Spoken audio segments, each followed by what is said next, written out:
최근 법무부에서 전격적으로 단행한 서울구치소장 인사 소식 들으셨나요? 평범하게 들릴 수 있는 이번 인사가 사실은 단순한 정기 전보 발령과는 전혀 다른 매우 특별하고 중요한 의미를 내포하고 있어 세간의 이목을 집중시키고 있습니다. 이번 인사의 중심에는 과거 윤석열 전 대통령의 구속 수감 시절 당시 서울구치소장이었던 김현우 소장이 그에게 특혜를 제공했다는 의혹이 제기되었기 때문입니다. 이 특혜 의혹은 한때 윤 전 대통령이 마치 내란 수교에 준하는 중요 인물처럼 과도한 대우를 받았다는 지적까지 나올 정도로 심각한 수준이었는데요.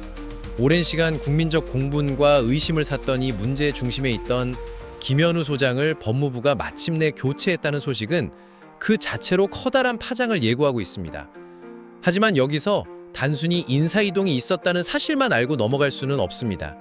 과연 이 인사가 김현우 소장 개인에게 어떤 의미를 가지며 그의 남은 공직생활, 나아가 미래 전체에 어떤 영향을 미칠지 깊이 있게 파헤쳐볼 필요가 있습니다. 과연 이번 조치가 단순한 문책성 인사로 끝날 것인지 아니면 우리 모두의 상상을 뛰어넘는 더욱 강력한 결말이 그를 기다리고 있을지 지금부터 그 모든 가능성을 함께 분석해 보겠습니다. 우선 법무부의 공식 발표 내용을 좀 더 자세히 들여다볼 필요가 있습니다.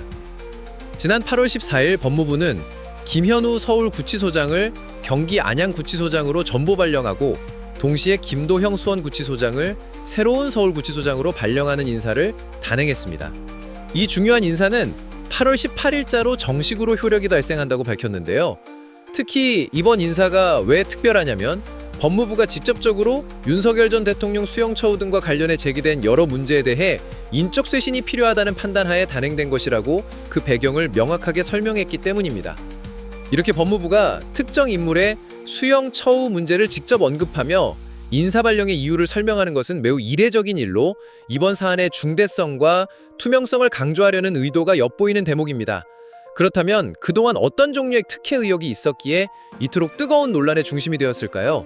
이 모든 특혜의 중심에는 오직 윤석열 전 대통령만을 위한 상식을 뛰어넘는 특별한 접견 관리가 있었다는 지적이 끊이지 않았습니다.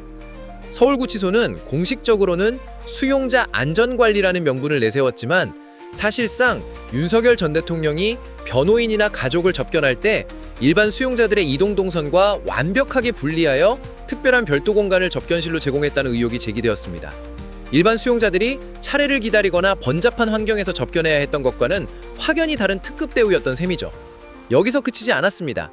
당시 야당이었던 민주당 측 관계자들이 직접 서울구치소를 방문해 면밀하게 확인한 접견 자료에 따르면 윤석열 전 대통령이 경악스러울 정도로 과도한 변호사 접견 횟수 및 시간 특혜를 누렸다는 충격적인 사실이 밝혀지기도 했습니다. 생각해보세요. 일반인 수용자라면 상상조차 할 수 없는, 사실상 구속이 무의미할 정도로 자유로운 변호인 접견이 이루어졌다는 것은 큰 문제가 아닐 수 없습니다. 이러한 비상식적인 특혜 의혹들과 함께 과거 윤석열 전 대통령의 체포영장 관련 강제 구인이 여러 차례나 불발되면서 국민들의 분노는 걷잡을 수 없이 커졌고 그 모든 비난의 화살은 교정당국을 총괄하는 정성호 당시 법무부 장관에게까지 향했었습니다. 비록 일부에서는 너무 늦은 조치가 아니냐는 비판도 있었지만 결국 정성호 장관은 이처럼 지속적인 논란의 핵심이었던 김현우 서울구치소장에 대한 조치를 마침내 취하게 된 것입니다. 이제 여기서 또 다른 중요한 궁금증이 샘솟습니다. 과연 정성호 장관이 이번에 단행한 김현우 소장에 대한 조치가 단순히 직책함 바꾸는 문책성 인사로 끝날까요? 물론 저 개인적인 바람이 조금 섞여 있는 질문이기는 하지만 저는 이번 조치가 단순한 전보 발령을 넘어선 강력한 징계로 이어질 가능성이 충분히 있다고 생각합니다. 만약 이번 의혹이 사실로 밝혀진다면 사안의 심각성에 따라 감봉이나 정직 같은 비교적 가벼운 징계에 그치지 않고 심지어 파면이라는 가장 강력한 중징계까지도 고려될 수 있기 때문입니다. 만약 최악의 경우, 즉 파면이 현실화된다면 김현우 소장의 남은 인생과 미래는 정말 암담한 상황에 놓이게 될 수밖에 없습니다. 왜 제가 파면이라는 극단적인 가능성까지 이야기하느냐고요? 그 배경에는 정성호 법무부 장관이 지난 8월 10일 자신은 페이스북에 올렸던 매우 의미심장한 글이 있습니다. 당시 정 장관은 서울구치소에 윤 전 대통령이 부당한 특혜로 누리고 있는 것은 아닌지 의문을 제기하는 국민들도 계십니다. 피의자가 전직 대통령이라는 지위를 악용하여 특혜를 특혜를 누려온 것은 없는지 이미 면밀히 살펴보고 있다는 말씀만 드립니다.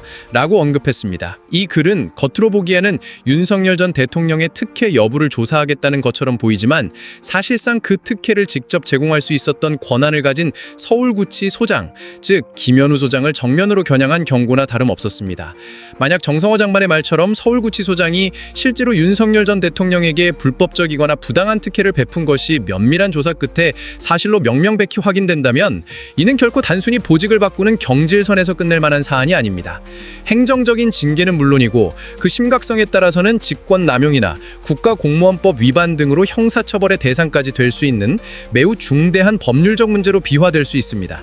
일반 공무원들에게는 검사 징계와는 다르게 파면이라는 강력한 중징계 제도가 존재하며 이 파면은 단순히 공무원 직위를 잃는 것에 그치지 않습니다. 파면 처분을 받게 되면 공무원 연금의 절반을 박탈당하며 심지어 파면 결정일로부터 향후 5년 동안은 공직 재임용은 물론 관련 법률 및 규정에 따라 파면 전 재직했던 부서와 밀접한 관련이 있는 기업체나 로펌 등으로는 재취업이 강력하게 제한되는 막대한 불이익을 수반합니다.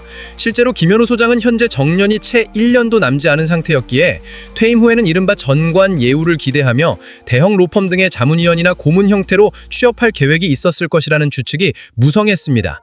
하지만 만약 그가 파면이라는 중징계를 당하게 된다면 과연 어떤 로펌이 파면당한 전직 고위공무원을 선뜻 받아주려 할까요? 사실상 그가 그토록 꿈꿨던 관련 업계로의 재취업은 거의 불가능해질 것이라고 보는 것이 합리적입니다.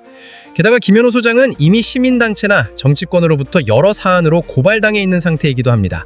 따라서 향후 이어질 추가적인 조사나 수사 결과에 따라 이번 인사교체 외에도 추가적인 징계가 내려질 가능성이 매우 높으며 이 모든 과정과 결과는 김현우 소장에게 평생 꼬리표처럼 따라다니는 오명으로 남을 수밖에 없을 것입니다. 자, 이제 모든 내용을 정리할 시간입니다.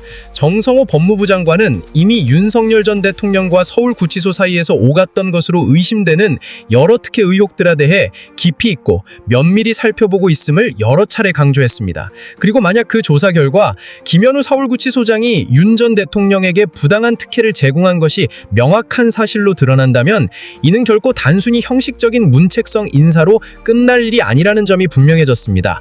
최소한 중징계는 물론이고 그 사안의 중대한성에 따라서는 사법당국의 수사 대상까지 될 수 있는 매우 중대한 법률적 문제인 것입니다. 특히 김현우 소장이 이미 다양한 혐의로 고발당해 있는 상태를 고려할 때 그의 미래는 결코 밝지만은 않습니다. 심지어 그가 퇴임 후 계획했을 것으로 보이는 로펌 취업길마저 완전히 막히게 되는 문자 그대로 참담한 미래를 맞이할 수도 있습니다. 현재 대한민국 국민들의 뜨거운 관심과 분노가 들끓고 있는 이 상황에서 만약 해당 의혹에 대해 제대로 된 징계나 사법적 조치가 이루어지지 않는다면 오히려 그 사실 자체가 더 이상하고 비상식적인 일이 될 것입니다.